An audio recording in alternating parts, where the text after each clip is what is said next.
E se foi uma indicação de Lade, para mim, o crédito é total. E não só em relação à parte técnica, porque assim, quando a gente quer uma pessoa, por exemplo, para dar um curso, para dar uma aula, a gente quer um profissional, né? A gente quer a parte técnica, ou até para trabalhar com, mas para mim, a coisa mais importante é o lado humano. Então, eu sabia que lá de Janine ia entregar para a gente esse presente de uma pessoa especial. Quando eu vou para o médico, eu levei agora para um neuro que uma amiga me indicou e eu saí encantada com esse neuro. Não pela parte técnica, ele era muito bom, mas eu disse à minha amiga, pô, ele era tão bom que não parecia médico, tão humano, tão assim, meu amigo, tão querido, que eu tinha vontade de dar um abraço nele depois da consulta. E eu acho que nessa jornada aqui que a gente anda, que também é um processo espiritual, a gente vai cruzar com diversas pessoas que ocupam diversas posições e funções na sociedade, e algumas até com status e reconhecimento. Então, a gente vai ter conhecimentos técnicos, a gente vai ter gente da academia, não só na escola, no dia a dia, a gente vai precisar, a gente vai ter esse contato.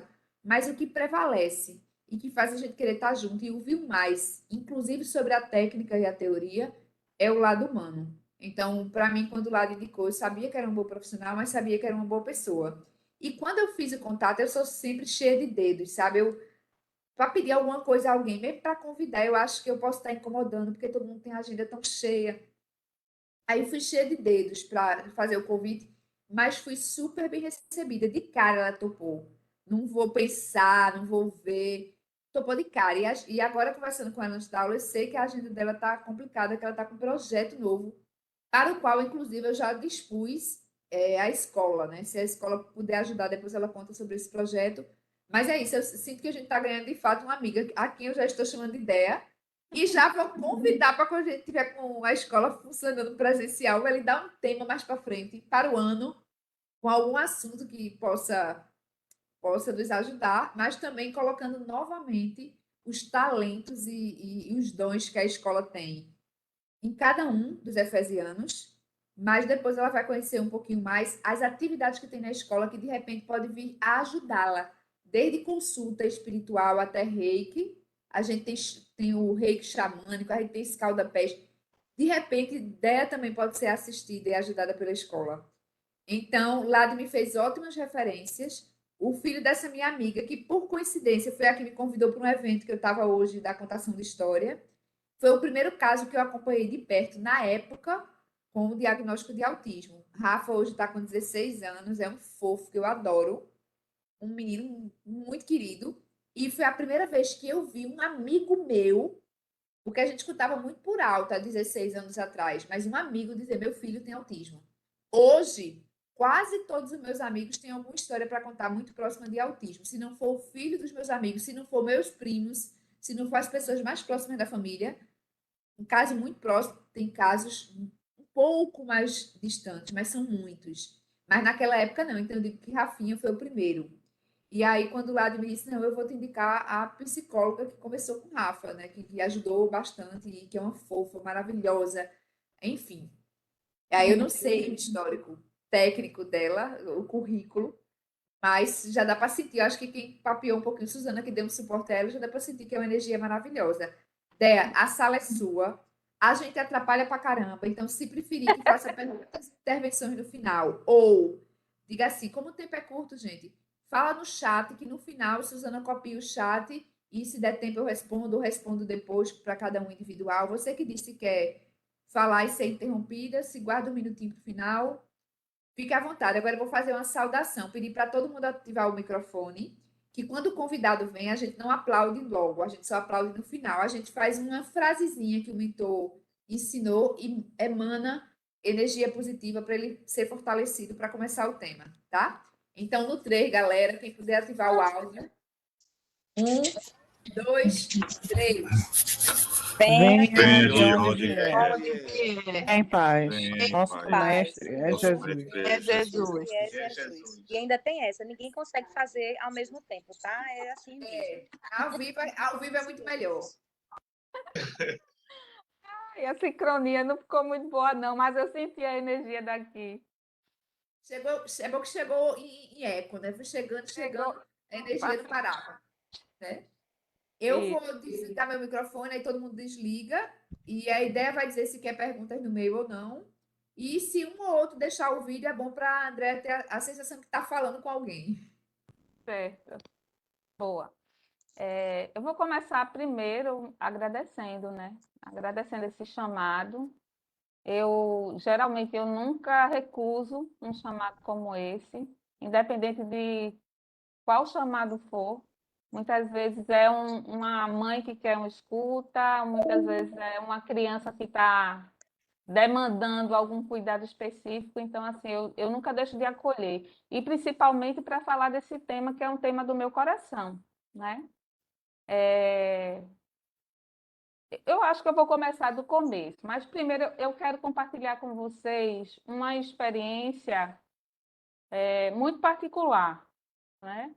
Muito particular e uma experiência assim de vida. Como foi que eu adentrei? Eu não gosto muito de apresentação técnica, não, tá, gente? Porque eu acho que isso não é nem tão relevante. Eu sou psicóloga clínica e já cuido de família com autismo já há algum tempo. E aí eu acho que isso me basta, né? Então, eu não gosto muito de me apresentar com titulação, porque eu estou aqui nessa condição só de passagem mesmo, né? Nesse momento, eu estou psicóloga.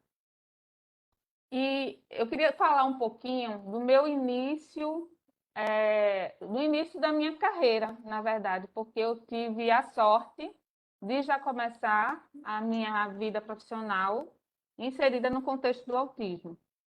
Eu sou mãe de 3 filhos, né?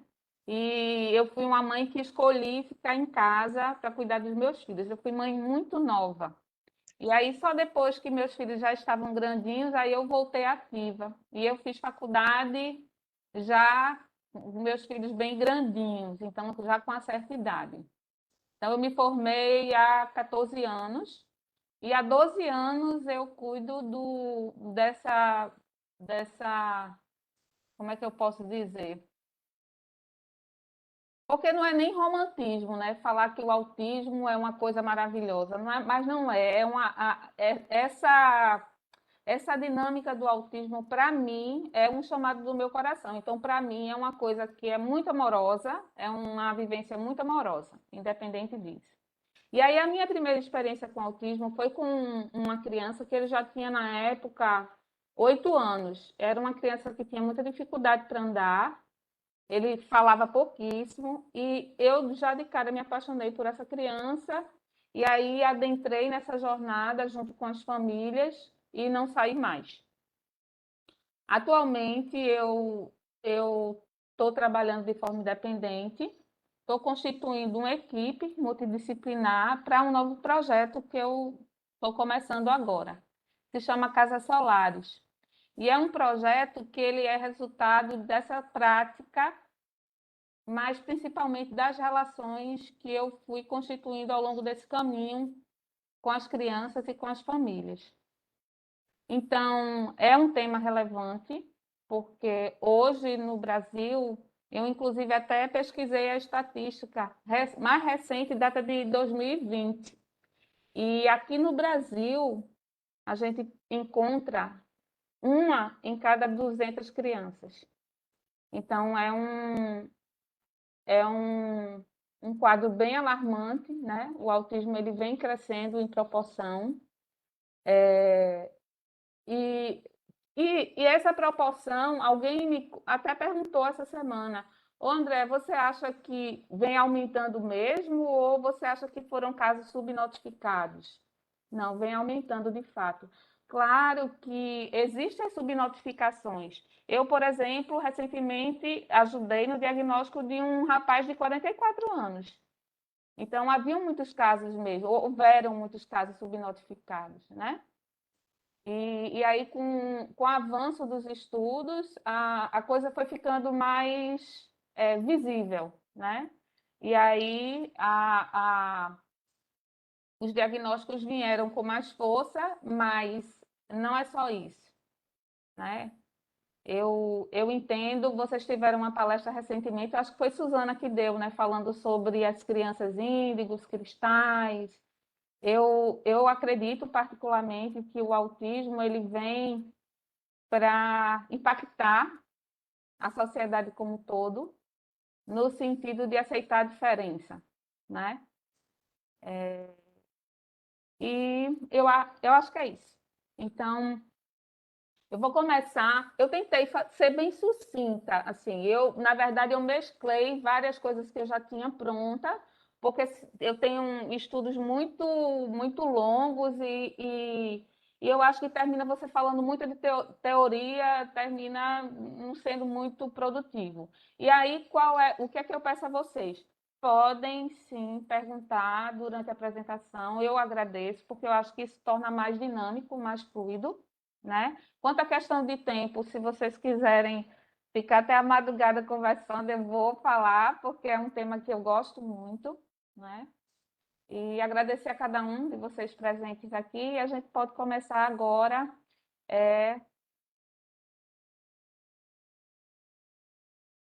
Você vai passar, né, Suzana?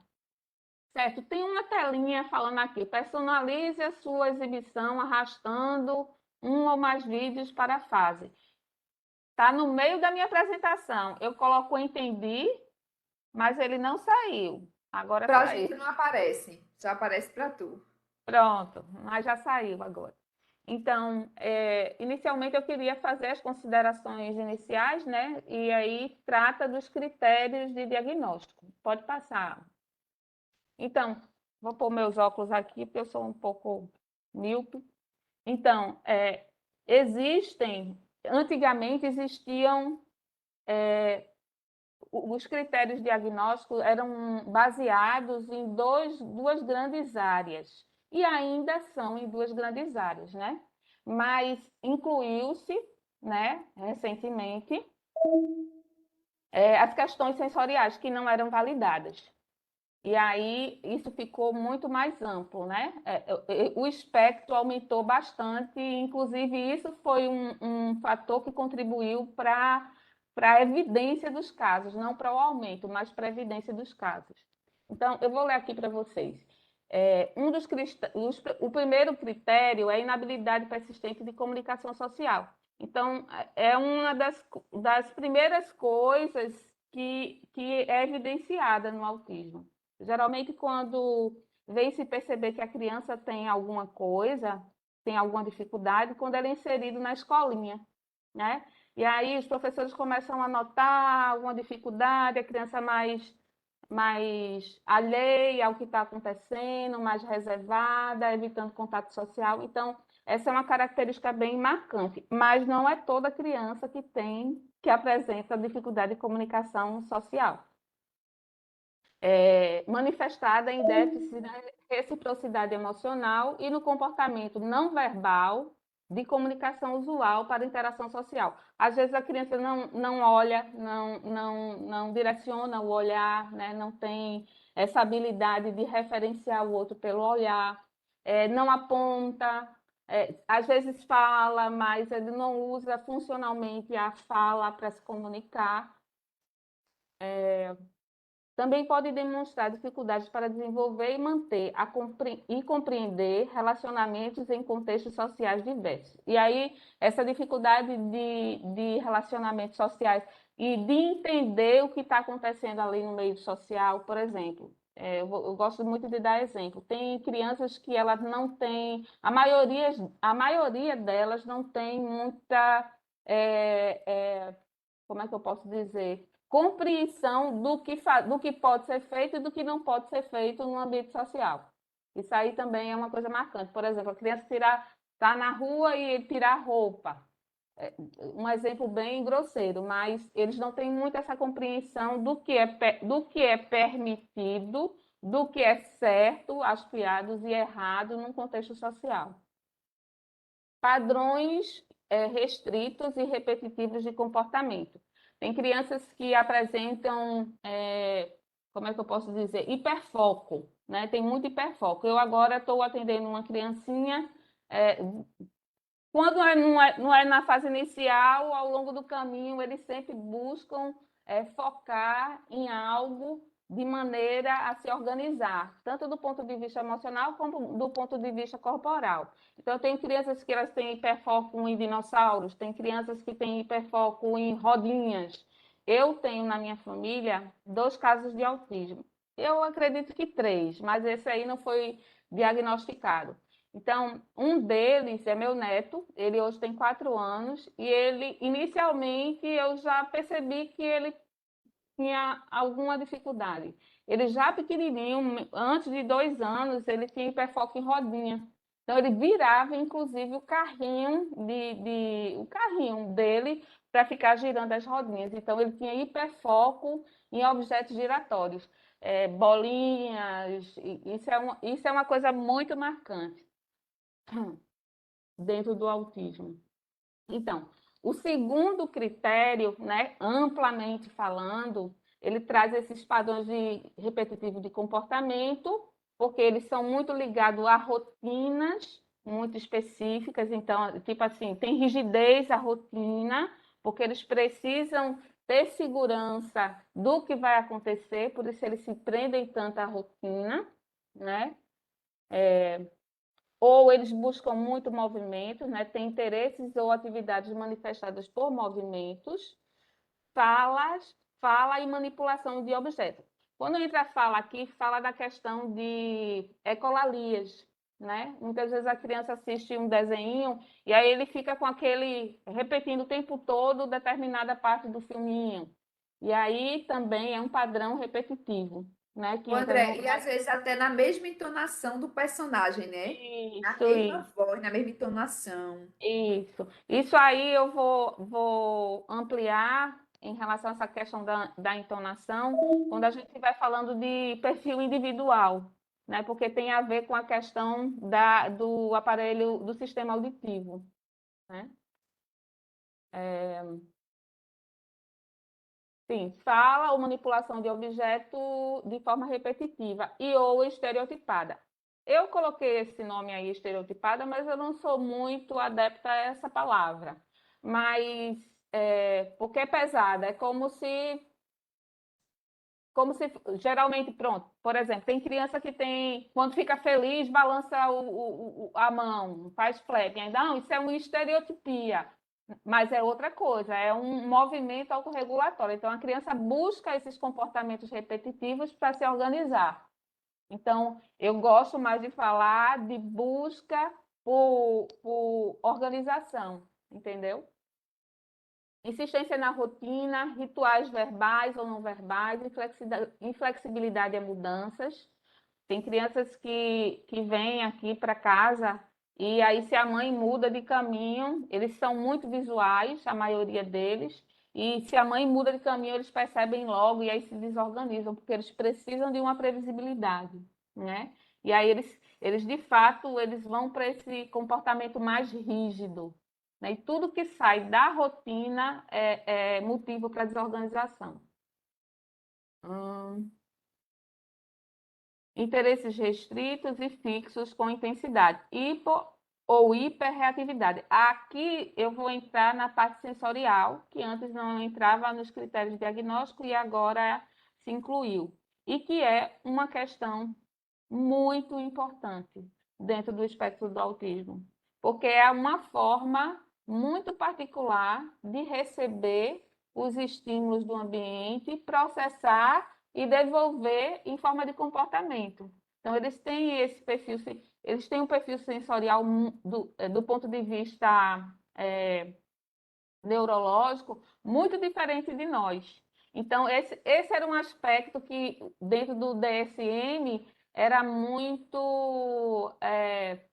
não constava, né? E é muito importante. É mais importante, inclusive, até do que a inabilidade persistente de comunicação social, porque essas dificuldades sensoriais é que levam essa inabilidade de comunicação social. Mais na frente eu falo sobre isso. Então, volta um pouquinho, Suzana, por favor. Então, essa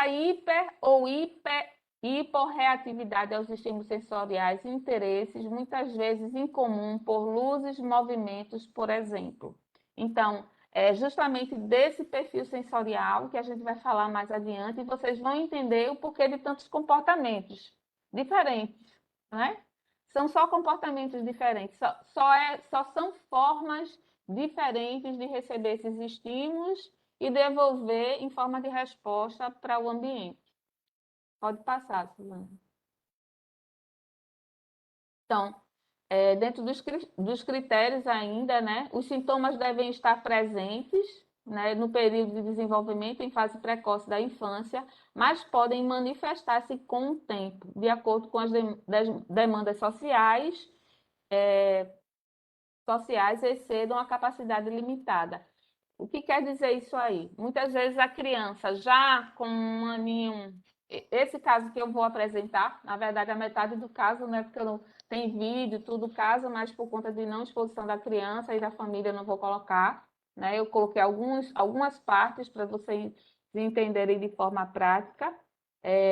Essa criança ele começou apresentando sintomas já com 1 aninho e 7 meses. E aí a mãe relata que ele falava, que ele se desenvolveu bem, que ele andou, mas em um dado momento ele perdeu. É como se ele tivesse regredido no desenvolvimento. E aí, ou então, muitas vezes a criança está jóia, os pais colocam na escolinha e quando chega na escola, e é um universo de estímulos muito grande, aí a criança começa a apresentar um quadro de regressão. E aí é quando vem o diagnóstico de autismo.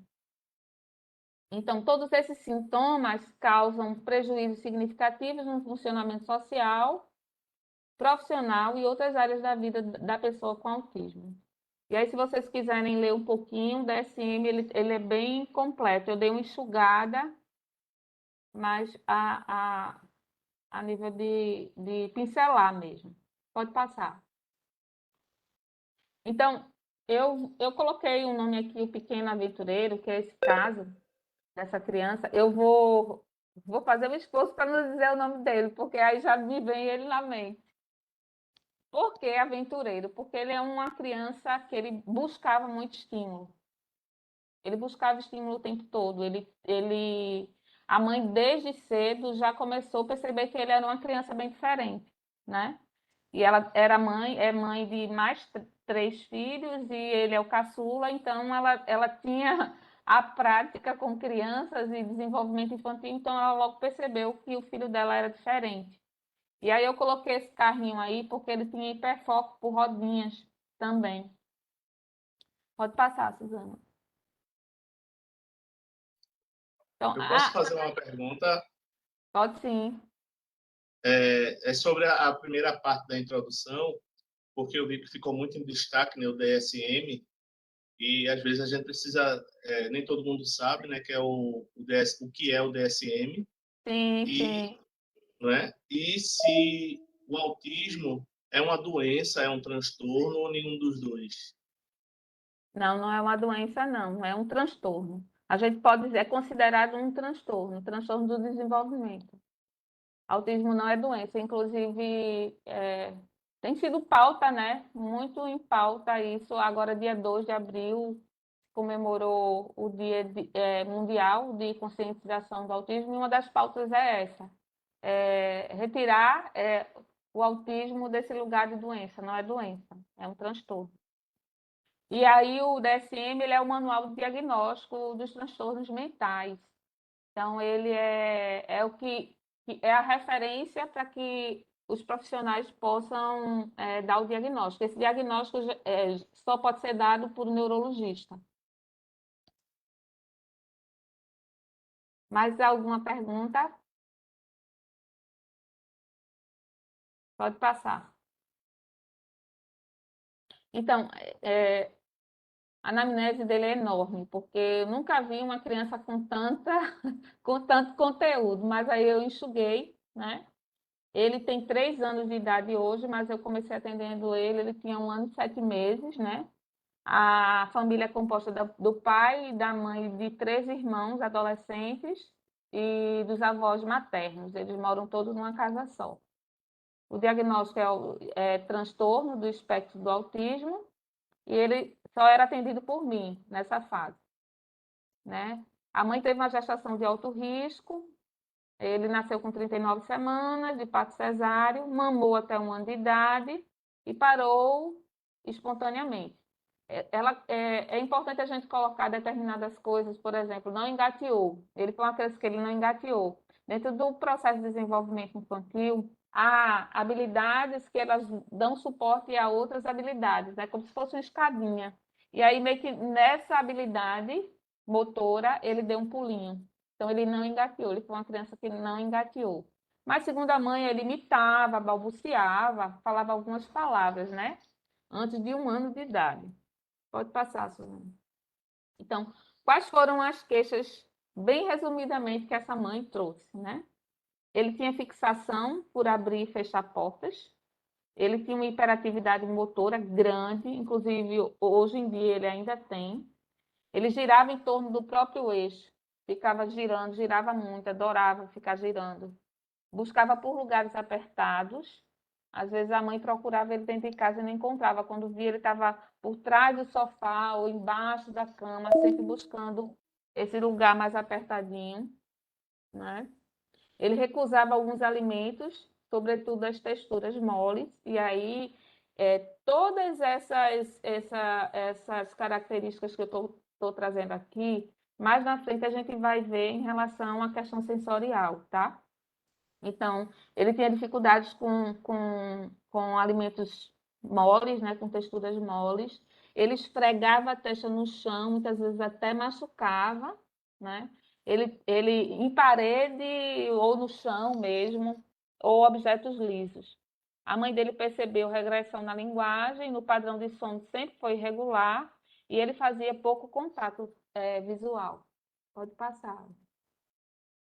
Então, em relação ao perfil individual dele, quando eu falo aqui de sincronia do processamento sensorial, é o seguinte: o nosso sistema sensorial, né, na maioria de nós, embora tenhamos sempre dificuldades individuais,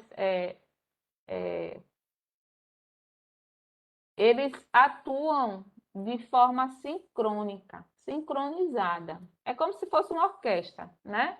Então, por exemplo, a gente está aqui, todo mundo está atento à aula, mas se tocar o gato miar, o cachorro latir ou a campainha tocar, vocês vão ouvir, mas vocês vão filtrar essa informação e se manter focado.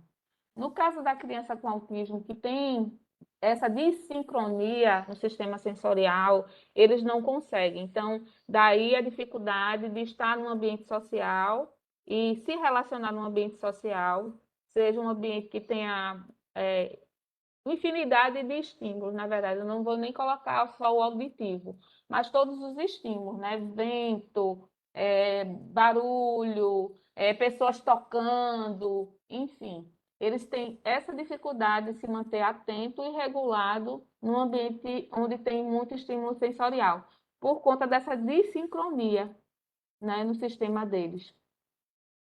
Ele tem essa desordem de modulação sensorial que é bem importante, mas ele tinha um ponto que, para mim, foi o ponto-chave, e que nem todas as crianças com autismo têm, que é interesse pelo mundo. Embora ele tivesse certa fixação por objetos giratórios, ele tinha interesse, ele era um buscador. Então, o que eu oferecesse para ele, ele ia, ele se interessava. Então, esse foi um ponto muito forte, né, no caso dele. Ele engajava com facilidade nas brincadeiras, ele não tinha dificuldade de interação social, de se relacionar, entende? Lembra que eu falei lá? Isso é um tópico que poderia ficar assim lá no final, mas porque essa dificuldade de interação social é sobretudo devido às questões sensoriais. E aí, no caso dele, ele não tinha essa dificuldade. Ele era uma criança que fazia contato visual, pouco, mas fazia. E, sobretudo, quando eu me colocava na altura do olhar dele, na altura dele, ia para o chão brincar, ele interagia super de boa. Ficava atento aos meus movimentos e a tudo que eu propunha a ele. Então, ele tinha dificuldade de equilíbrio, né? Então, era uma criança que, para mim, já de cara, eu disse assim, esse sistema vestibular dele não é muito legal. Então, ele tinha dificuldade de equilíbrio, ele caía o tempo todo, ele ia buscar uma coisa, tropeçava, caía. Hiperatividade motora, como eu falei, e o sistema líder dele era a visão. Então, hoje eu ouvi de uma mãe dizer assim, minha filha, se ela vê uma formiguinha andando a 3 metros de distância, ela vai lá ver a formiguinha. Ela tem um olho muito bom. Pronto, é justamente isso. Então, o sistema dele é líder, se ele vê alguma coisa hoje, ele sabe onde está, onde guardou, porque ele capta todas as informações, né? Mas ele se desconectava, né? Muito em ambientes abertos. Então, inicialmente, eu comecei atendendo ele numa salinha pequenininha, restritiva, porque eu sabia que ali ele ia dar conta daqueles estímulos que estavam naquela sala, né? Quando ele estava em espaço aberto, e aí eu acho que é muito comum vocês verem crianças com autismo sempre com uma coisinha na mão. Ou tá com uma bolinha, qualquer coisa, eles elegem alguma coisa, ou um bonequinho, quer levar para a escola, porque isso serve de âncora corporal. E ele tinha baixo limiar frustração, ou seja, era uma criança que ele não tinha muitas habilidades emocionais, socioemocionais, então, mas estava para além da questão socioemocional. Ele não compreendia, isso se dava porque ele não compreendia o porquê daquilo, e aí ele se desregulava facilmente. Pode passar. Então, em relação ao sistema, ao perfil sensorial, e a gente vai entrar agora nos sistemas, né? Eu tinha feito essa apresentação para uma formação que eu fiz. E aí, aí ainda está 2020 e 2021, mas eu já poderia ter colocado 22, porque ele progrediu bastante. Então, em 2020, ele tinha uma reação exacerbada aos sons imprevisíveis, ou seja, qualquer coisa que fosse imprevisível, um som alto, o avião. Hoje ele tem, o avião passa, eu não estou ouvindo, mas olha o avião. O avião, aí ele quer ir para a janela ver o avião. Então, ele tem o ouvido para mais. Então, se ele tem esse limiar para mais, qualquer ruído mais alto, ele ressente muito. Então, quando ele é sujeito a esses sons, né, ele leva a mão para os ouvidos, ele se orienta através dos sons muito facilmente também, apesar da visão ser o melhor sistema dele, o ouvido também é apurado. Então, ao sistema proprioceptivo. O que é sistema proprioceptivo? Para a gente se manter aqui sentadinho, organizadinho na cadeira, a gente precisa ter uma consciência de corpo, né? Então, eu sei onde os meus pés estão, eu sinto meus joelhos. A Tati estava aí fazendo a meditação e eu estava sentindo todas as partes do meu corpo. Isso, para criança que tem o sistema proprioceptivo deficitário, é muito complicado. E aí, o que é que acontece? Geralmente eles flutuam, são crianças que flutuam muito, andam em ponta de pé, algumas andam em ponta de pés, e esse era o caso já ia dizer o nome do menino, isso era o caso do aventureiro. Então, o que é que ele fazia para sentir o corpo dele? O tempo todo grudado na mãe. Então, era uma coisa assim que a mãe se queixava muito, estou exausta, eu não aguento. Quando era isso, ele vinha correndo e pá, para sentir o corpo dele no dela, né? Então, ele buscava também por objetos pesados, isso para sentir o corpo, né? Sentir o corpo no ambiente. Ele buscava por objetos pesados e andava na ponta dos pés. Pode passar, Suzana. Então, quanto ao sistema vestibular, ele, como eu já falei a vocês, ele rodava em torno do próprio eixo, né? E quando ele era submetido ao estímulo do balanço, ou então alguma coisa que necessitasse de um maior equilíbrio, ele sempre caía. Então, esse sistema vestibular dele também era deficitário. E aí a gente vai para a parte motora. Apesar do corpo dele não obedecer muito bem o que a cabecinha dele queria, ele sempre teve uma praxe muito boa. Então, ele idealizava as ações dele, mas por conta das dificuldades do corpo, muitas vezes ele não conseguia alcançar o objetivo dele.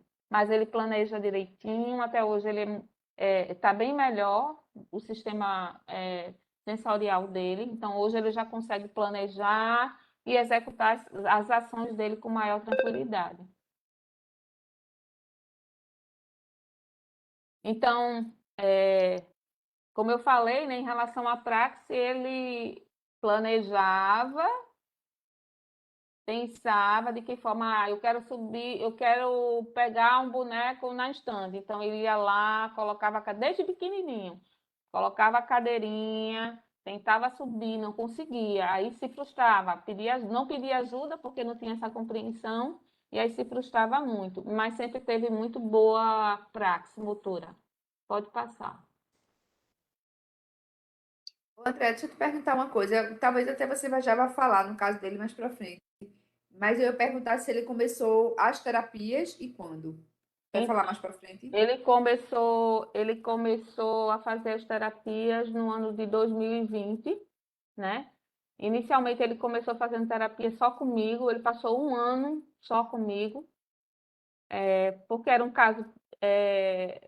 Geralmente eu sugiro que fique um terapeuta de referência inicialmente, até porque eu considero que o vínculo afetivo e essa parte da afetividade ela é a base, assim como o sistema sensorial também é a base, né, para o desenvolvimento. E isso foi um ponto bem importante no caso dele. Geralmente, quando se tem o diagnóstico, o neurologista já manda fazer estimulação em tudo que é canto, né? Ah, TO, não sei o que, não sei o que. Mas, na minha compreensão e na abordagem que eu sigo, geralmente, pequenininho assim, a gente começa com um profissional de referência. Mas, no caso dele, não foi nem por opção da mãe que fosse só um terapeuta, foi por condições financeiras mesmo. Então, isso acontece muito, muito mesmo. Geralmente, crianças recém-diagnosticadas, eu sempre acolho as famílias, sabe, independente de pagamento, porque isso é uma fase tão complicada, tão dolorida, são tantos lutos, tantas coisas que acontecem, além André, das... e mesmo para quem tem plano de saúde, né? Dependendo do plano, porque eu estou com um caso na família, eu tenho mais de um caso de autismo na família, bem próximo. E uma delas, o plano dela é a Pivida, ela está sofrendo demais, porque ela diagnosticou muito cedo, ela é muito ligada e queria dar toda a assistência, mas inclusive ela me pediu ajuda para escrever uma carta. Ela já vai entrar na justiça, mas antes ela foi tentar registrar pelo plano, me contou toda a história para eu poder escrever o e-mail. E assim, ele não conseguiu fazer quase nada, porque nunca tem os profissionais, falta, troca, pede demissão, é demitido. Não conseguiu começar nada, ela está super chateada, porque ela é super interessada em oferecer tudo, mas com esse plano de saúde está bem complicado. Aí ela vai acionar a justiça, já está com a advogada amiga, mas tem isso, né? A questão da falta de oportunidade, falta de informação das famílias, falta de condições financeiras, e mesmo para quem tem plano de saúde, agora é que alguns planos estão conseguindo oferecer a clínica onde tem todos os profissionais de uma vez, e mesmo assim tem fila de espera. É bem difícil com isso mesmo. É bem complexo. E aí, particularmente, eu vou te falar, porque eu tenho várias crianças que foram da Pivida e o discurso é o mesmo. Primeiro que 30 minutos de atendimento, quando tem, não é suficiente. Segundo, mesmo colocando na justiça, vocês vão ter problema com a Pivida, porque eles não respeitam liminar judicial. Eu acredito que eles até tenham alguma coxa quente por aí com o juiz e tal, porque eles não pagam, não pagam. Isso é experiência própria, viu? E aí, há muitos pais, inclusive eu estou com um agora que a mãe trocou de plano de saúde para poder judicializar. Porque A gente está pensando nisso, assim, foi o que a gente sugeriu a ela também, dar um jeito para trocar de plano, porque já viu que pela Previda não vai, mesmo que volte na justiça, a impressão é essa mesmo. E não vai. sobre isso, César e André, a gente tem uma dificuldade maior. Saúde no Brasil já é caro, né? Seja qual for a especialidade. E quando são especialistas voltados para essa categoria de transtorno mental, psicologia, além de caro, é burocrático acessar. Isso, isso. Tem Olha, esse porém, né? Porque se você, mesmo que você tenha um plano de saúde bom, que dê cobertura para psicólogo, para psicoterapia, eles botam a barreira de ter um encaminhamento de um psiquiatra para poder dar a cobertura, limitam o número de sessões, ou seja, além de ser caro, ainda é burocrático, com ou sem plano de saúde. isso. E tem uma coisa, viu? O serviço que os planos de saúde oferecem não são serviços especializados. E aí, essa é outra questão também, porque não é simplesmente colocar a criança para ser estimulada, né? O serviço precisa ser de qualidade, de profissionais de referência, né? Especializados em autismo. E aí, se a gente puder, mais adiante, eu vou falar um pouquinho sobre abordagens, né? Eu vou falar dos perfis, aí depois eu falo sobre abordagens terapêuticas. Apesar de que eu não coloquei aqui nos slides, não, mas eu faço um breve comentário. Então, sobre o sistema tátil, ele apresentava uma reação exagerada, né, aos estímulos táteis, ou seja, ele não dava conta. Então, ele sempre foi uma criança que teve dificuldade de cortar cabelo, de escovar dente, de se molhar, enfim, de criança, quando está no processo de desenvolvimento, né, vai experimentar os alimentos, se suja muito, ele não dava conta. Então, a alimentação dele sempre foi muito restrita por conta disso, né? Ele gostava das texturas moles, né? Isso aí em 2021, vê, 2020 ele não dava conta. Aí em 2021 ele já passou a manipular as texturas moles, mesmo com pouca tolerância, limpava a mão no cabelo, limpava a mão em mim, mas ele já estava abrindo esse sistema para ser estimulado. Aí o sistema visual, né, ele apresentava hiperfoco, como eu falei para vocês, por objetos redondos e giratórios, né? E ações de causa e efeito. A mãe relatou lá atrás que ele gostava de abrir e fechar a porta. Abrir e fechar a porta. Outra coisa era acender e apagar a luz. Acender, se ele tivesse acesso, quando ele começou a ter acesso, se o interruptor fosse baixinho, pronto, você perdia a criança ali naquela estimulação. Então, em 2021, ele ainda fazia hiperfoco, né? Mas com menos frequência, buscava por estímulos de causa e efeito, né? Mas dentro da brincadeira, não mais de maneira isolada, tipo assim, fora do contexto, né? E ele até hoje ainda precisa de âncoras visuais. Pode passar. Então, quando ela... Pode falar. Esse ano 2020, 2021, né? Mas 2021 para cá surgiu aqueles brinquedinhos Tic-Toys, aqueles Fing Toys, né? Eu não estou lembrado lembrando direito o nome. Fidget Mas Toys. aqueles coloridinhos, Fing Toys, né, Su? Fidget Toys. Isso. Aqueles ali, eles têm uma aceitação grande pelas crianças. Sim. Na verdade, aqueles são hipnotizadores, né, para eles, porque assim, a grande maioria tem esse apelo visual muito grande, né? E aí tem fixação por eletrônicos, por objetos que tenham muito movimento, então assim, aqueles eram hipnotizadores. Agora sim, os que têm barulho, aí eles evitam mais, porque tem uns que são bem barulhentinhos, né? E aí eles evitam por conta do barulho, mas mesmo assim o apelo visual é bem grande e eles gostam. E tem Uma ignorância, Drick, mas que brinquedo é esse? E tem aproveitamento. Eu vou mostrar depois. E tem aproveitamento terapêutico na prática? Olha, teria aproveitamento terapêutico se a criança fosse uma hiporresponsiva aos estímulos visuais. Então, seria uma forma de eu estimular. Olha.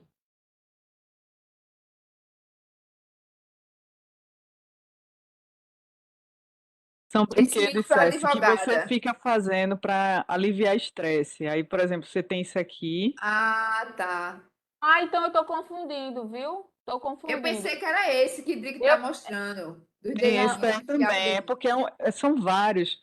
Eu tenho aqui É, também esse Eu cubo achei que a mágico. Andrea tinha confundido mesmo. eu Porque quando confundi, falou de confundi. barulhinho, tudinho, esse é um que tem a ver com tato, né?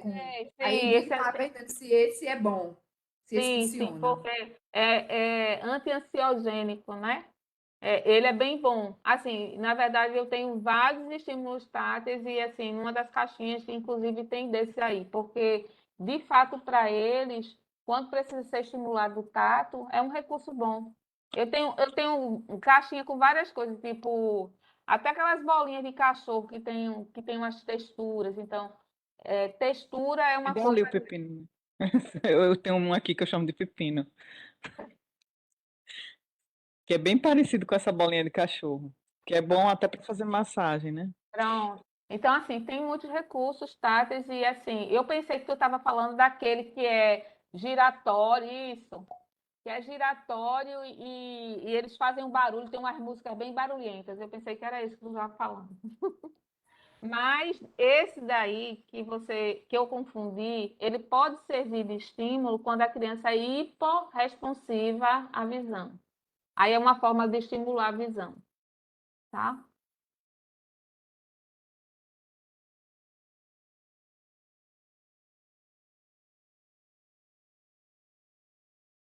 Então, no aspecto de linguagem, é uma questão bem complexa, né? Porque muitas crianças são não verbais, mas elas são não verbais porque tem algum ou problema de dispraxia, né? Que é um problema motor, onde a criança tem até intenção e compreensão comunicativa, mas a parte motora não atende ao comando, né? Neurológico. E aí, muitas vezes, a criança não desenvolve linguagem, a fala, né? Desenvolve linguagem, mas não desenvolve a fala por conta da dispraxia. Mas no caso dele, ele tinha uma linguagem receptiva muito boa. Ele já compreendia muitos comandos, palavras simples, né? E demonstrava propósito, né? Compreendia se eu, dava um comando, ele compreendia e já agia para a realização daquilo que eu mandei. Então, ele tinha uma linguagem receptiva bem boa, né? E aí, em 2021, isso começou a se ampliar, né, para conceitos mais abstratos. Ah, estou triste. E aí ele já começou na brincadeira, entendendo também esses conceitos mais abstratos, né, atendendo a comandos simples, repetindo ações, gestos e palavras. Eu coloquei aqui pragmatismo, na verdade, para eu fazer um adendozinho. E é uma característica bem marcante das pessoas com autismo, é a dificuldade pragmática, dificuldade de subjetivar, na verdade. Eles não entendem coisas muito abstratas. Por isso que eles têm dificuldades de ler sinais comunicativos, sinais sociais, muitas vezes assim, tipo assim, você está conversando com uma pessoa ali a hora, a pessoa abrindo a boca, querendo dormir, fazendo cara de sono, e a pessoa não entende. Então, essa dificuldade muito grande de fazer essa leitura, né, desses sinais sociais. É uma característica bem marcante neles. Linguagem compreensiva. Eu acho que eu cortei a parte de linguagem compreensiva no início, mas enfim, ele, como eu falei, ele compreendia muito bem, já desde pequenininho, embora fosse de forma restrita, mas em 2021 ele já começou a iniciar mais ciclos de comunicação através de vocalizações, de sons, de gestos emocionais, né, de palavras, não de frases, mas de palavras soltas, né? Começou a ampliar esse repertório dele, né? Ele já nomeava cores, que também era o hiperfoco dele, cores, números e formas. Também adorava animais. Pode passar. Então, eu vou entrar agora numa perspectiva mais de compreensão biopsicossocial.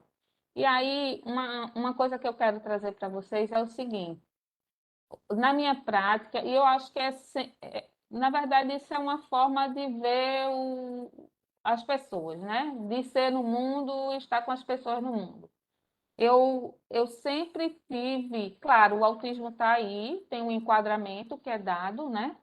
Mas Hoje em dia, esses enquadramentos são cada vez mais banalizados. Sempre que vem um diagnóstico de autismo para a família, para o seio da família e para a pessoa com autismo, isso impacta, sobretudo, na vida dele como um todo. E isso tem sido muito banalizado.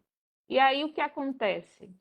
A família corre para a criança fazer todas as terapias, né?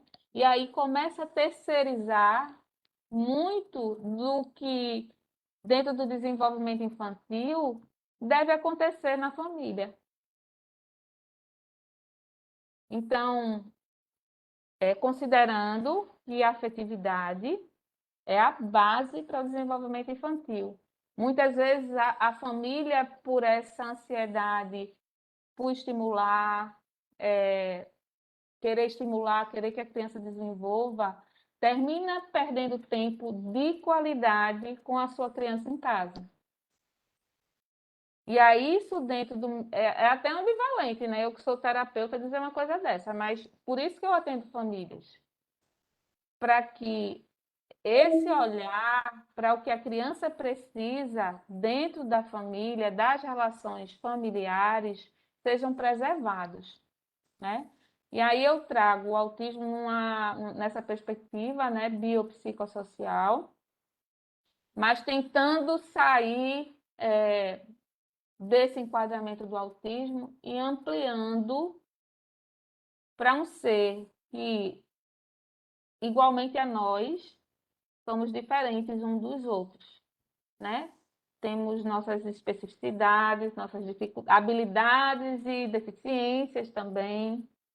Por exemplo, eu já estou um pouco inquieta aqui na cadeira, ó. Eu tenho muita dificuldade de ficar muito tempo sentada se a cadeira não for adequada.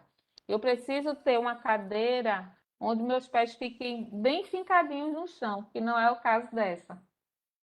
Então, isso é uma diferença individual minha. Então, independente dos enquadramentos, qualquer um de nós temos nossas diferenças individuais.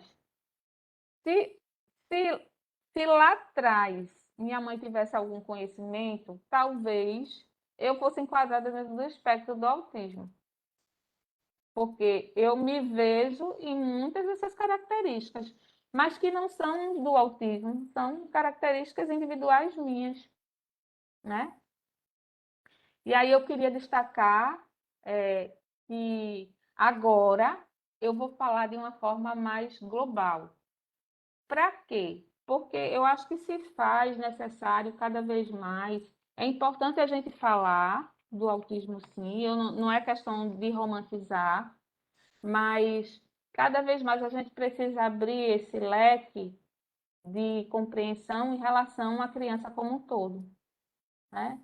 Então, meio que, não é que eu vou sair do tema não, viu, gente? Eu vou continuar no tema. Mas eu vou continuar falando de uma criança que é diferente, assim como todos nós, né? Então, esse autor, Brazelton e Crispin, eles foram fundadores de uma abordagem terapêutica nos Estados Unidos. Inclusive, essa abordagem terapêutica é oferecida para a rede pública nos Estados Unidos, né? Então, os pais que escolhem essa abordagem, as crianças têm atendimento. É uma abordagem integrativa, na verdade, vê a criança de uma forma global, tem um leque, né? Onde essa criança é olhada e na sua integralidade, independente de ter autismo, né? Então, esses autores, eles falam das necessidades essenciais que toda criança precisa ter, toda ela, sobretudo as crianças com autismo. E aí eu faço o link com aquela minha fala de que muitas vezes os pais, pela ansiedade, vão em busca de terapeutas e terapeutas e terapeutas, e o que é, de fato, de base necessário, fica capenga. Pode passar, Silvana. Então, aí tem um leque. Eu tinha feito até um bonitinho, mas eu não consegui colar, não. Aí eu terminei fazendo esse aí na hora para a gente não perder essas informações. De que tem todo esse contexto aí que é relevante. Inclusive, eu acho que faltou até um, que é o, a, a parte biológica, né? Mas todas essas instâncias aí, elas têm relevância no desenvolvimento de cada ser, né? Então, família, escola, sociedade, comunidade, isso tudo tem um peso bastante importante dentro do desenvolvimento da criança. A família, enquanto instância socializadora primária, né? Que é a base, né? Esse pilar que é, e dá essa base não só biológica, mas que também dá esse aparato, função da família, dá esse aparato emocional. A escola, que vem como instância socializadora secundária, mas que igualmente tem uma função bastante relevante nesse processo, e principalmente hoje, que as crianças cada vez mais vão mais cedo para a escola, né? A minha época, eu acho que eu entrei com 6 anos de idade na escola. Hoje em dia, as crianças vão para o berçário e já não saem mais. E aí a escola, ela vem como... Eu, junto com as famílias, temos enfrentado bastante dificuldade em relação à escola, porque a inclusão... A lei é maravilhosa, né? Se você for lá no Estatuto da Inclusão, né? Falar de inclusão é a coisa mais linda do mundo, mas na prática, de fato, não existe, infelizmente, e principalmente para as crianças com autismo, né? Por conta da dificuldade de compreensão desses aspectos individuais e desse perfil individual sensorial da criança. Então, é um grande desafio, né? A sociedade como um todo, pela falta de informação ainda, infelizmente, a questão da comunidade, o bairro, o prédio. Suzana estava falando aí no início antes de começar a aula, que a filha dela socializa com o pessoal do prédio, né? Então a porta fica aberta, então é a comunidade ali muito presente, e essa relação dessa comunidade que faz tudo junto, que as crianças crescem juntas e os pais conseguem se apoiar, né? No desenvolvimento de suas crianças, para a família com autismo isso não acontece. Pelo contrário, quando a criança tem diagnóstico de autismo, os amigos se afastam, a família não quer saber. Ah, aquele menino dá muito trabalho, não sei o quê. Essa semana chegou uma mãe aqui chorosa, dizendo que tinha se mudado para um apartamento antigo dela, porque o filho dela tinha uma relação com algumas crianças lá que ela queria, né, que achava que isso ia ser importante, que fortaleceria, mas as mães começaram a boicotar a relação da criança com os filhos. Então, isso é um fato, infelizmente, isso ocorre. Então, é uma família que se vê só, né? Se vê muitas vezes sem rede de apoio. E isso, consequentemente, vai afetar no desenvolvimento dessa criança sobremaneira. Pode passar. Podem perguntar, viu, minha gente? Tá tudo muito óbvio. Não, eu queria comentar uma coisa agora que você falou isso. Não só com relação ao autismo, mas com relação a outras coisas, né? Essa falta mesmo de coletivo, de comunidade, de empatia. Mas no caso específico do autismo, além de agora a gente ter essa estatística mais atualizada e que ainda não é perfeita, né? Porque tem casos que não são notificados, de a cada 200 crianças, uma nasce com autismo, é um número muito alto. Isso no Brasil, eu já tinha escutado até uma estatística ainda mais alta, eu acho que é americana. Eu acho que ainda é bem mais Americana. alto, né? Muito alto. Eu acho que é um em cada 42, era um número mais ou menos assim.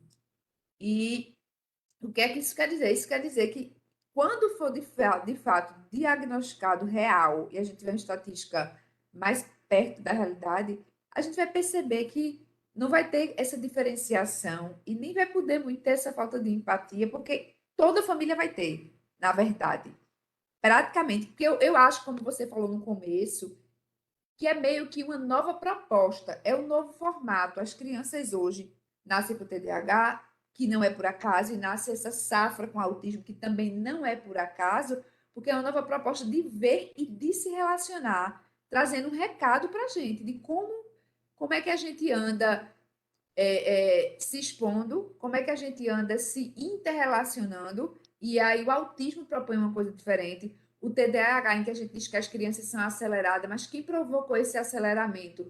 Que não a gente mesmo. Então, assim, para você ver como é bom acelerar e cobrar e pressionar, a gente está mandando, está sendo criada aí essa geração que já nasce acelerada, nessa safra que vem acelerada. Então, tudo é fruto do que a gente produziu e ao mesmo tempo é aprendizado.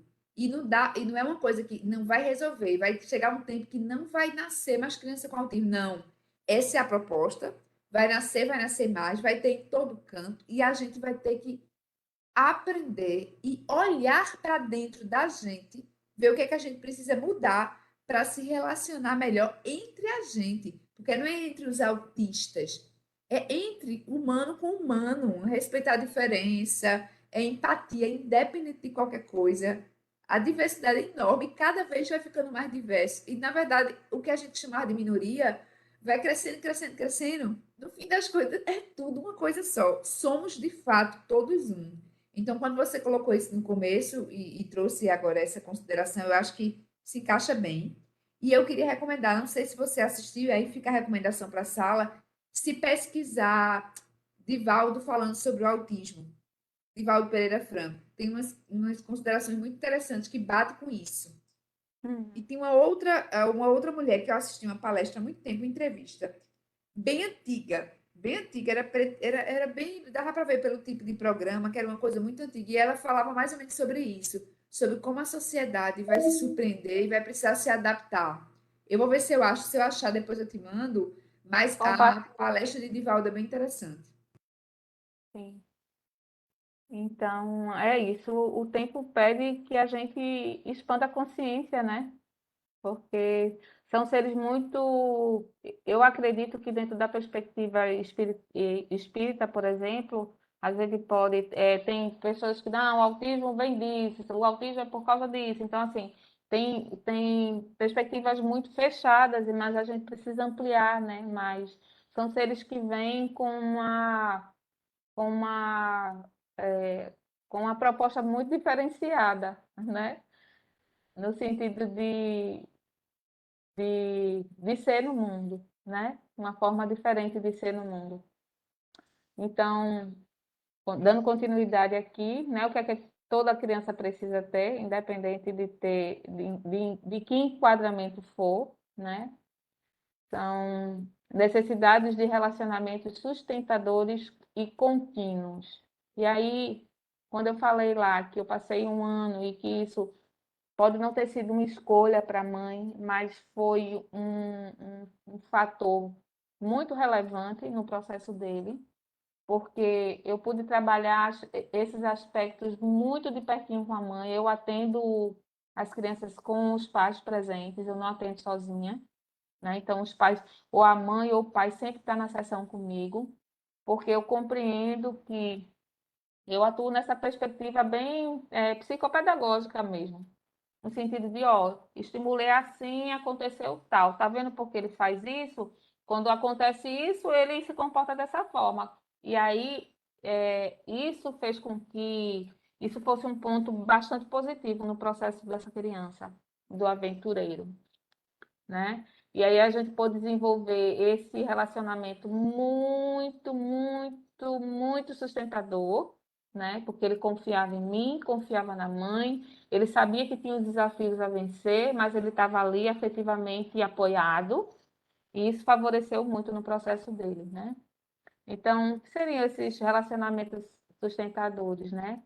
Seriam e aí seria importante que esses relacionamentos sustentadores também viessem do social, né? E aí é o que não, que geralmente não acontece. A aprendizagem, aí Brazelton e Crispin, eles falam que a aprendizagem mais importante nos primeiros anos de vida é a interação. E aí Dito isto, é compreensível porque as crianças com autismo têm dificuldade de aprendizagem. Ah, tem dificuldade de aprendizagem, mas na verdade não é dificuldade de aprendizagem, eles não têm dificuldade de aprendizagem, mas porque faltou interação, ficou essa lacuna, né? Então, eles têm esse déficit no desenvolvimento pela falta de interação. Quando há relacionamentos seguros, empáticos, sustentadores, a criança aprende a ser íntima, empática e, por conseguinte, comunicar seus desejos e sentimentos e se relacionar com o outro. Os relacionamentos também ensinam a criança quais comportamentos são adequados e quais não são. As emoções são organizadores internos em nossas mentes. Dizem-nos como e o que pensar, o que, quando dizer, quando dizer e o que fazer, né? Isso são as emoções que fazem. Essas aprendizagens que vêm desses relacionamentos sustentadores, eles dão esse amparato para o nosso pensamento, para o que a gente vai, da forma como a gente vai se expressar e o que a gente vai fazer, né? Nós aprendemos coisas através das interações emocionais e então aplicamos aquele conhecimento ao mundo cognitivo. Não é o contrário. Pode passar.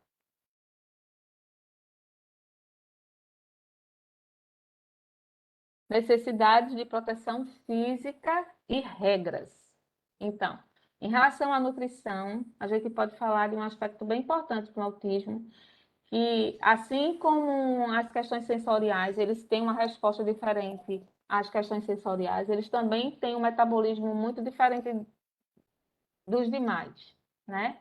Tem crianças que têm dificuldade de processar, a maioria delas tem dificuldade de processar algumas enzimas, eles absorvem mais metais, e aí tem algumas alergias, a maioria tem intolerância a glúten, a lactose. Então, essa questão da nutrição é uma coisa bem importante.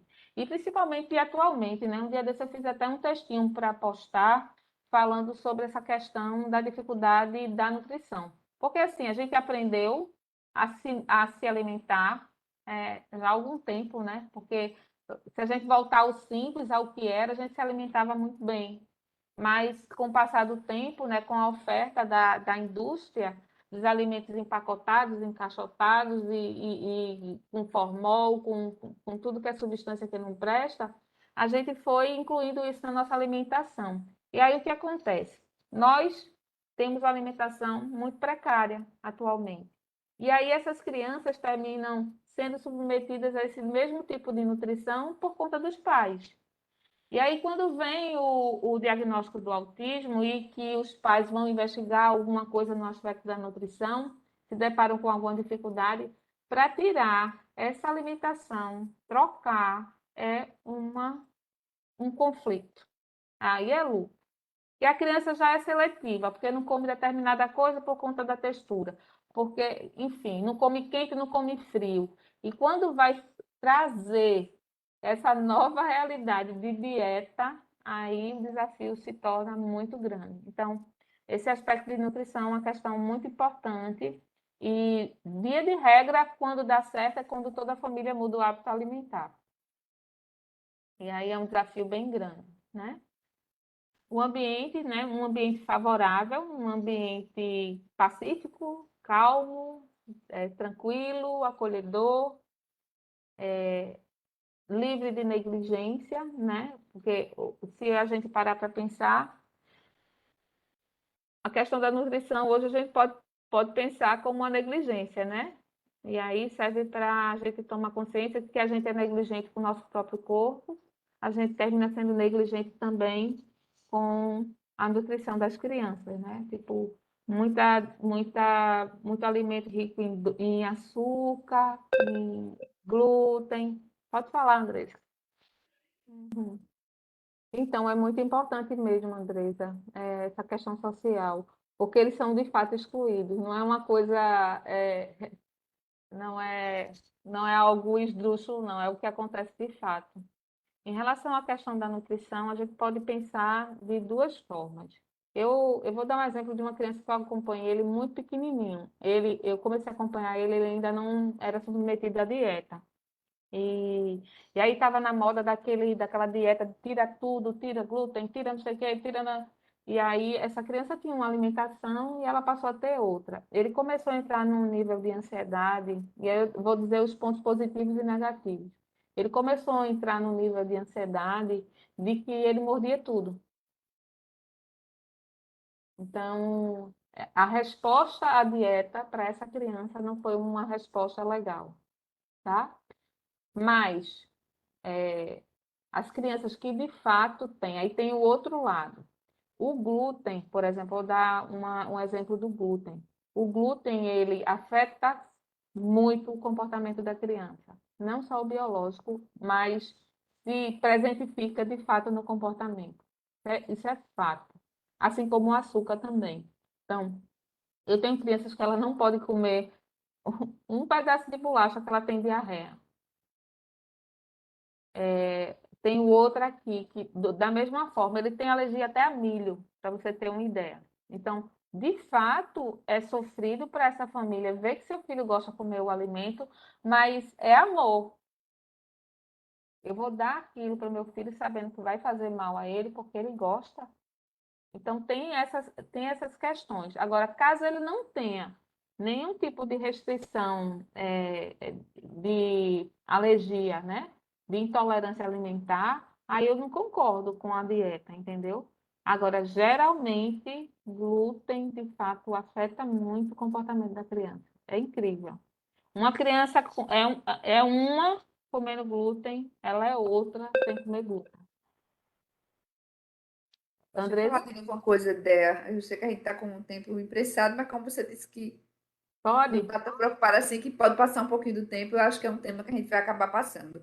Em relação à nutrição, na minha família, duas crianças que têm autismo tiveram, desde bebê, desde que nasceram, uma intolerância alta a leite. Uhum. Então, a mãe não comia nada de leite, nem para não chegar junto do menino. Se a irmã comesse, não podia nem chegar junto.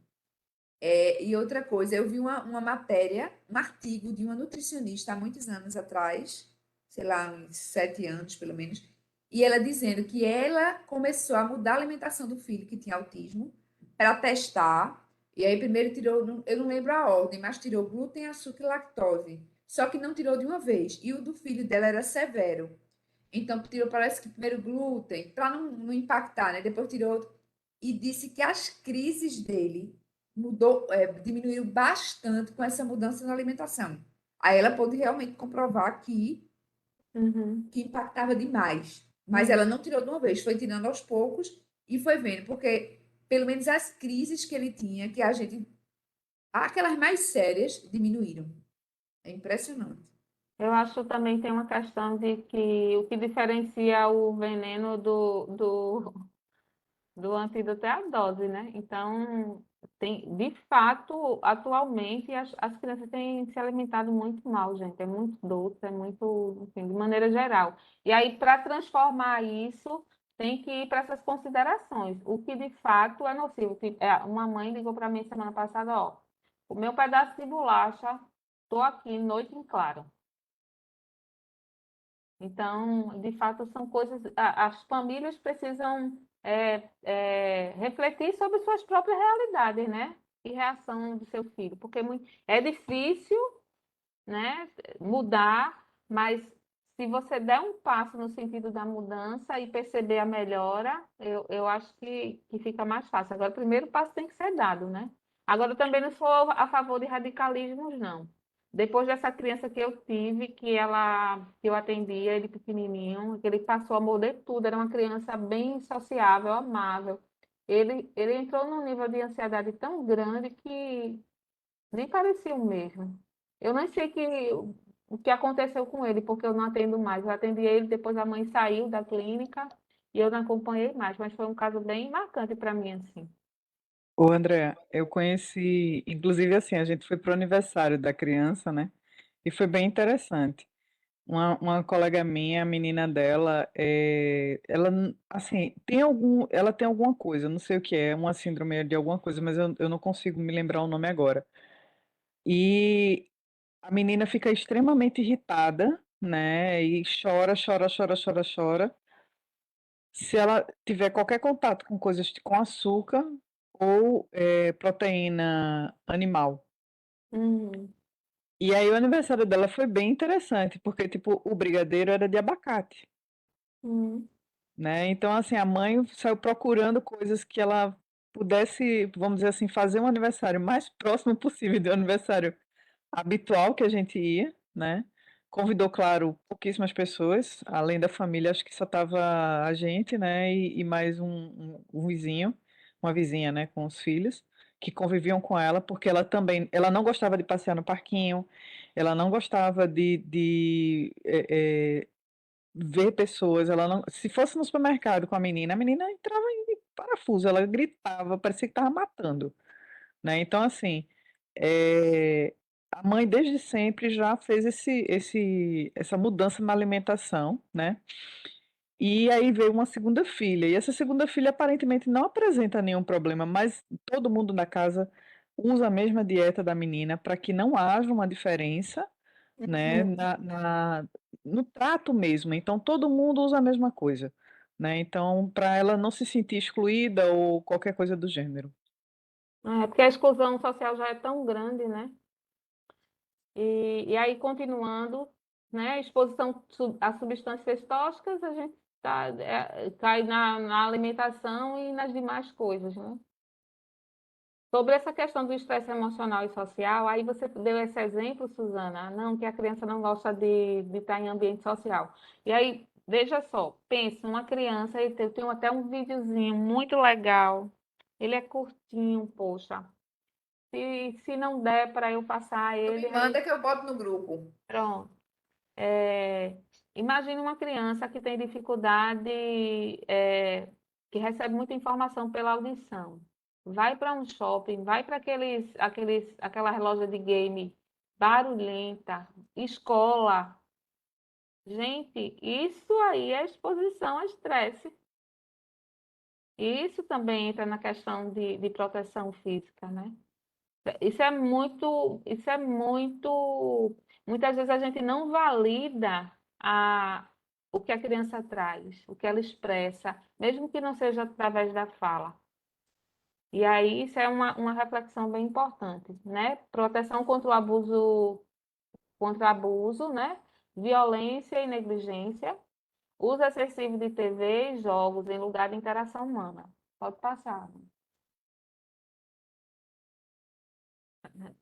No tópico 3, né, traz as necessidades que respeitem as diferenças individuais. É isso que eu venho falando desde sempre, né? Então, se eu tenho dificuldade de auditiva, eu não dou conta de shopping, não dou conta de lugares barulhentos, então, assim, me respeita, né?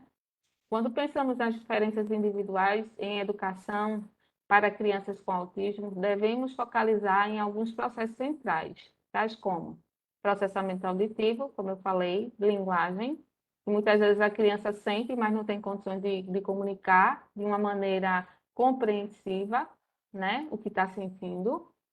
O pensamento visoespacial na escola, isso é um desafio enorme para a criança. Geralmente as crianças têm uma coisa de ver espelhado, ou então, dependendo do plano que é colocado, papel ou caderno, precisa ter uma outra dimensão, por exemplo, colocar plano inclinado, né? Porque aí ele visualiza melhor. Geralmente as crianças espelham, né, as letras e ninguém sabe por quê, né? Isso por conta do processamento visoespacial, que é diferenciado deles. Então, é uma questão que é um desafio na escola também, né? O planejamento motor, tipo parquinho, tem crianças que fogem do parquinho, porque não dá conta da velocidade que o coleguinha vem em direção a ele. Eu tenho um que ele tem 12 anos, eu acompanho a criança desde que ele tinha 12 anos. E 2 anos, hoje ele tem 13. E se você for muito rápido assim para frente dele, ele se esquiva, porque ele não lê a velocidade que você vem até a ele não consegue. Então, isso é uma coisa muito séria, e principalmente em parquinho, né? A questão do planejamento motor, né? E a questão da modulação sensorial. O que é a integração sensorial? É um processo neurológico que organiza essas sensações do corpo e do ambiente de forma a ser possível o uso eficiente do corpo no ambiente. Imagine, que complexidade isso. Então, viver neste mundo é deveras nocivo para essas crianças. Pode passar. E aí eu trago esse ponto sobre a família, né, que é importante. Eu já tinha falado sobre os relacionamentos sustentadores, né? Mas as famílias e os educadores devem trabalhar juntos, observando o desenvolvimento da criança, para que, conhecendo o seu perfil, possam juntos traçar estratégias adequadas de ensino-aprendizagem, lembrando que cada experiência possui intrínseco afeto e cognição, sendo aquelas que são emocionalmente mais significativas para as crianças, são as que acolhem seus desejos e promovem sua inteligência. Eu tive agora na Páscoa, como eu falei para vocês, em Porto Alegre, fazendo uma imersão da pedagogia AINE. Se vocês não conhecem, vou mandar lá o linkzinho, e aí é bem legal. A pedagogia AINE, ela foi elaborada por um autista, um adulto autista, e ele traz a perspectiva de aprendizagem livre aprendizagem. Essa aprendizagem, essa escola, a premissa dela é que a criança ela busque, tem algo a ver com a metodologia Waldorf, mas é mais ampla que isso, traz esse conceito de livre aprendizagem porque parte do interesse da criança. Então, a criança ela vai experienciar aquela aprendizagem a partir do seu próprio interesse. Então, é bem interessante isso e muito significativo, sobretudo nas crianças com autismo. Eu já vi crianças com autismo sendo alfabetizada a partir do seu hiperfoco com dinossauros, por exemplo. Eu já vi outra criança sendo alfabetizada a partir do hiperfoco com culinária, receitas. Então, é muito possível. Basta que esse olhar seja um olhar mais sensível, no sentido de compreender que inclusão não é incluir ele nesse sistema educacional, que eles não dão conta, mas sim levar a possibilidade de aprendizagem a partir do que eles podem e do que eles gostam, né? Afeto e cognição estão juntos. Pode passar. Organização de limites, organização de expectativas. Alguns aspectos relativos ao estabelecimento de limites, né? A disciplina deve ser vista como ensino, que quando transmitida com empatia e sustentação, as crianças se sentem bem sendo obedientes. Disciplina não significa punição. A criança aprende a partir de como nos relacionamos com ela e como dizemos isso. Quando se leva em conta as diferenças individuais, não corremos o risco de estragá-las? Isso é uma pergunta, né? Por exemplo, tem uma coisa que é muito difícil dentro dessa realidade do autismo, no sentido de comportamento, né? Como educar. Porque tem um limiar muito tênue do que é birra e do que tipo, eu não dou conta. Até onde ir, né? Até onde vai? Sim, ele não dá conta mesmo de fazer a tarefinha da escola ou ele não quer? Então, tem um limiar bem tênue aí. E aí, essa pergunta é muito mais para refletir, né? Até onde vai, né? Será que eu sendo muito aberta, tá certo, você não consegue, eu estou respeitando suas diferenças individuais, até onde eu estou correndo o risco de estragá-las, entre aspas, né? Porque essa palavra até talvez não tenha sido bem apropriada, mas Até onde, né? Qual é o limiar? E aí, esse limiar, a compreensão desse limiar só através do convívio, né? Do relacionamento. Porque eu acredito que toda mãe, e todo pai, né?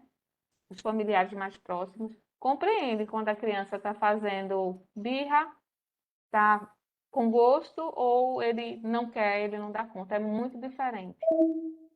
Principalmente das crianças com autismo. Pode passar.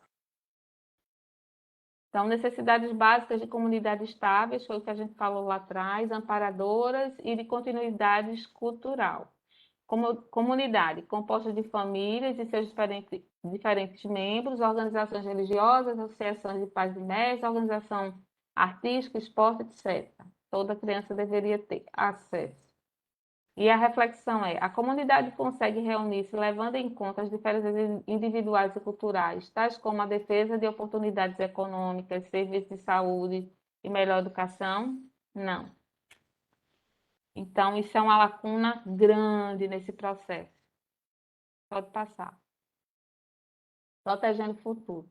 A segurança de ter as necessidades físicas satisfeitas, uma filosofia ética mundial que favoreça isso no macro, né? Uma filosofia ética mundial que favoreça relacionamentos contínuos, que preservem e apoiem as famílias e as comunidades. Famílias e ambientes educacionais e comunidades que ajudem as crianças a se tornarem membros comunicativos e reflexivos da sociedade. Hoje, num nível maior, por conta até do acesso à internet, tem sido um recurso bem interessante.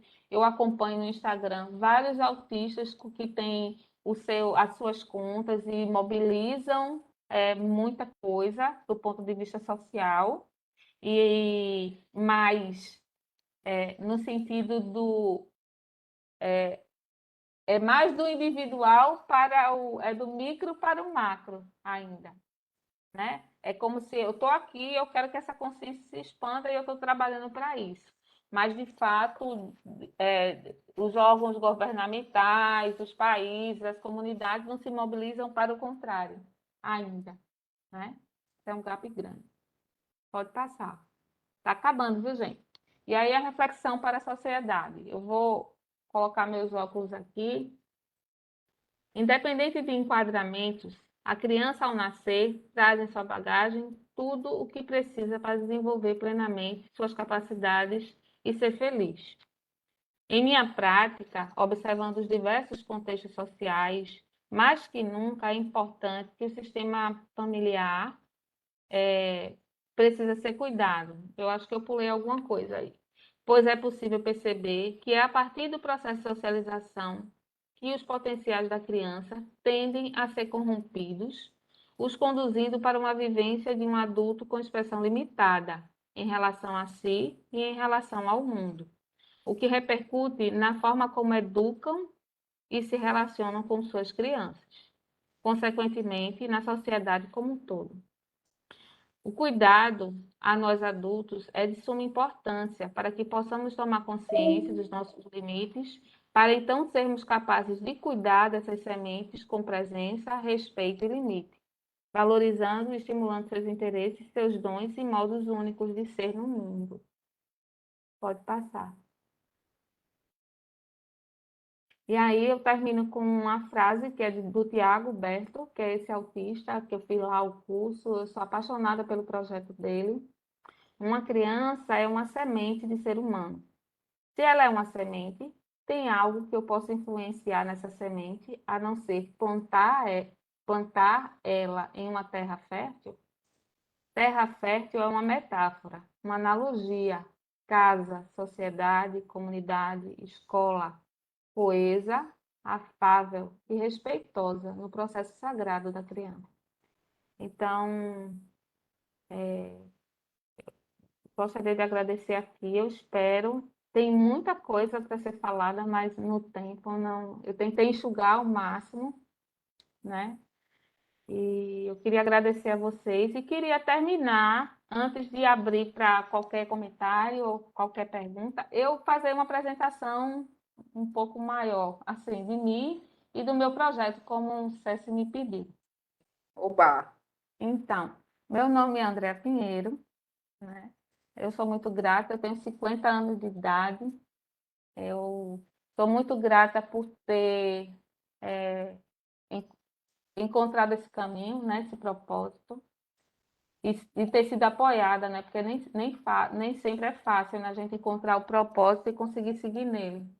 E aí eu me sinto muito apoiada pela espiritualidade, pelos seres, pelo universo, pela Mãe Terra, por tudo, para que eu consiga desenvolver esse propósito.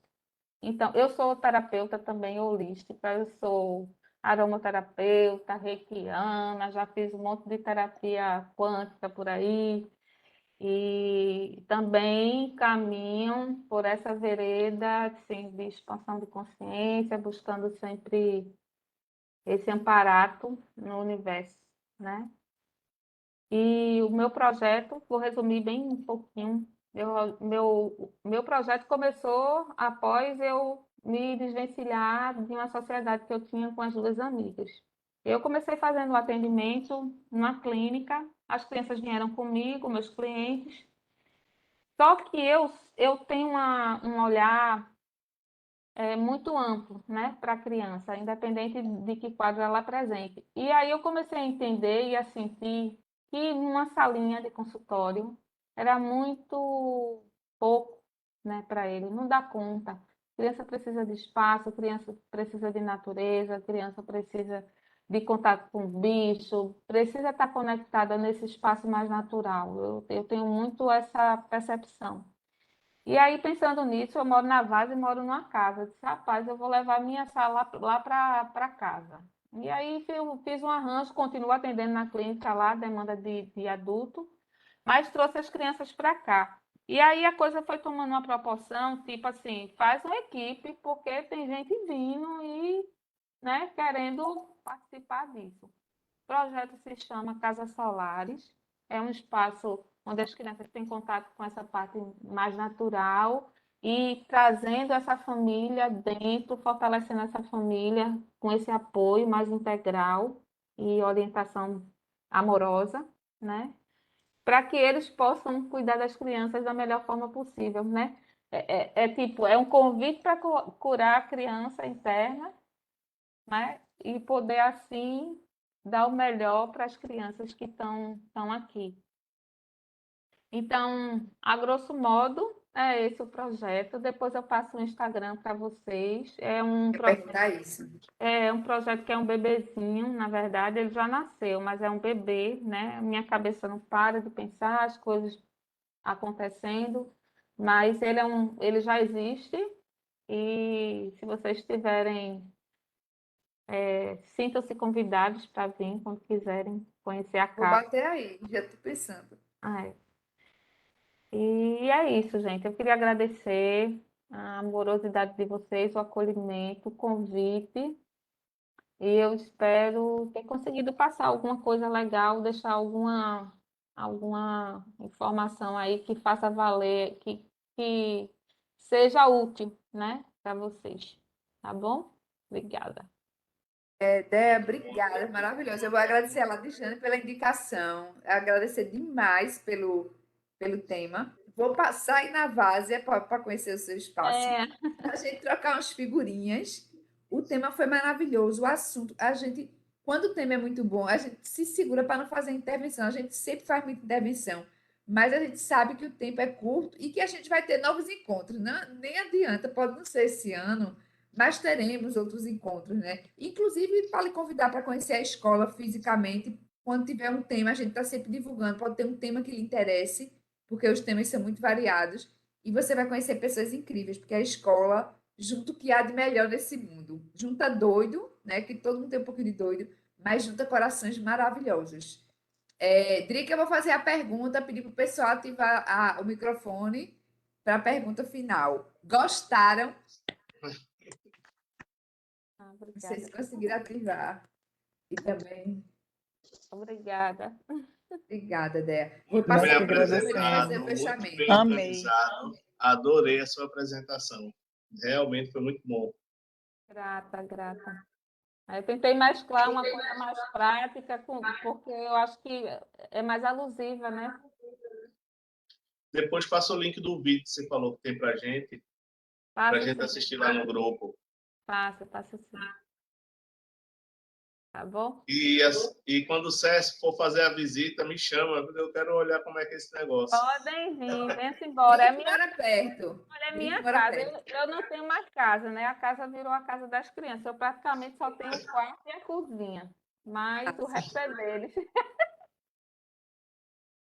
Pois bem, a gente só tem a agradecer essa participação, tá? Eu vou partir para o encerramento agora, dando um recado para o pessoal que vai amanhã para a escola. Eu acho que a Aninha está aí. Se a Aninha tiver alguma coisa para falar, não sei se ela ainda está na sala ou se caiu o link dela, A Andresa ainda avisa está com a aqui no mãozinha grupo. passando. Eu acho que a Andresa esqueceu a mão levantada. Céci, você está convidada, você perguntou lá se está, não, de forma alguma, viu? De 8 às 13 horas pela manhã a gente vai estar lá, tá? Para fazer essa organização.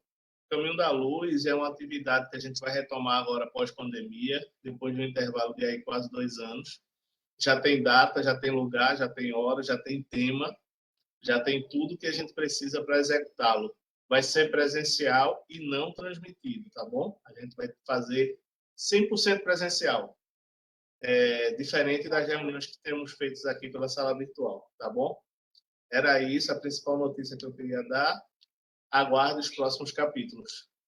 Boa semana para todos e obrigado por tudo, pessoas. Boa semana, pessoal. Beijo, gente. Boa semana.